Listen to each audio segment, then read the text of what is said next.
Hello and welcome to Electronics Online Tutorial.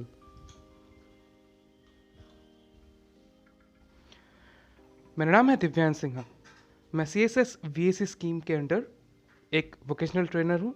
Stream है electronics. School का नाम है हरिश्चंद्रपुर किरणवाला बालिका विद्याश्रम और मेरे ट्रेनिंग पार्टनर हैं ओरायन एडुटेक प्राइवेट लिमिटेड।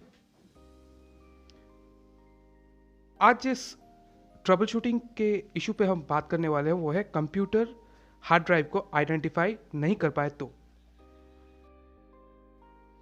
इस केस में सबसे पहले हमें जो करना होता है वो ये है कि सारे केबल्स जो हैं उन्हें हमें सबसे पहले चेक करना होता है, टेस्ट करना होता है।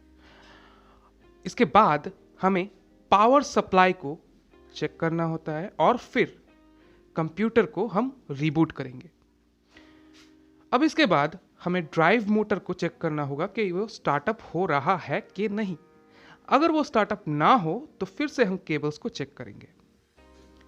इसके बाद हम सिस्टम सेटअप प्रोग्राम्स में जाके ड्राइव की प्रॉपर्टीज को चेक करेंगे।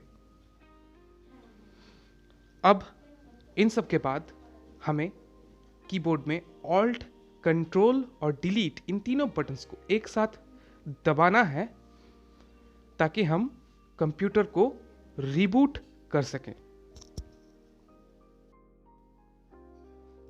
अब ये सब हो जाने के बाद हमें चेक करना है कि कंप्यूटर में टर्बो स्विच है कि नहीं। अगर टर्बो स्विच है तो उसकी स्पीड को हमें कम करना होगा कंप्यूटर को स्टार्ट करने से पहले। अगर टर्बो स्विच ना हो तो हमें कमांड्स की मदद से उसकी स्पीड को कम करना होगा। अब पावर ऑन करने के बाद प्रोसेसर की स्पीड को हमें बढ़ा देना है।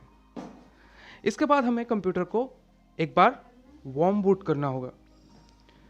अब हम कॉन्फ्लिक्ट्स के लिए चेक करेंगे कि इनपुट आउटपुट एड्रेसेस के बीच पेरिफेरल्स में कोई कॉन्फ्लिक्ट हो रहा है कि नहीं।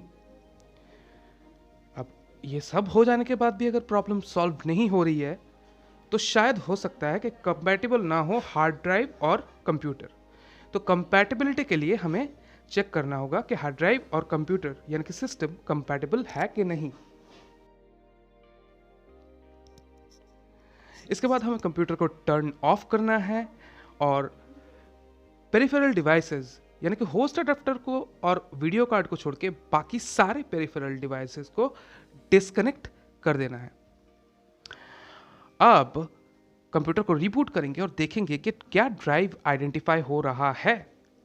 अगर आइडेंटिफाई हो रहा है तो फिर से कंप्यूटर को स्विच ऑफ करेंगे और एक के बाद एक पेरिफेरल डिवाइसेस को कनेक्ट करते जाएंगे और बार बार कंप्यूटर को ऑन करेंगे।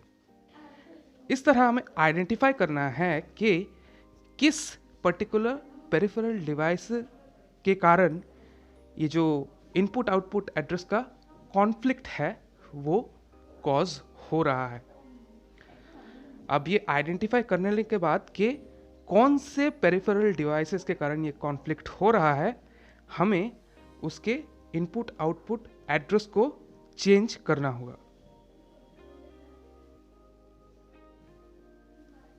अब इसके बाद हम देखेंगे कि ए ड्राइव में कोई डिस्केट मौजूद ना हो। अगर इसमें कोई डिस्केट मौजूद ना हो तो हम कंप्यूटर को रीबूट करेंगे और इस तरह से हमारा ये इशू सॉल्व हो जाएगा।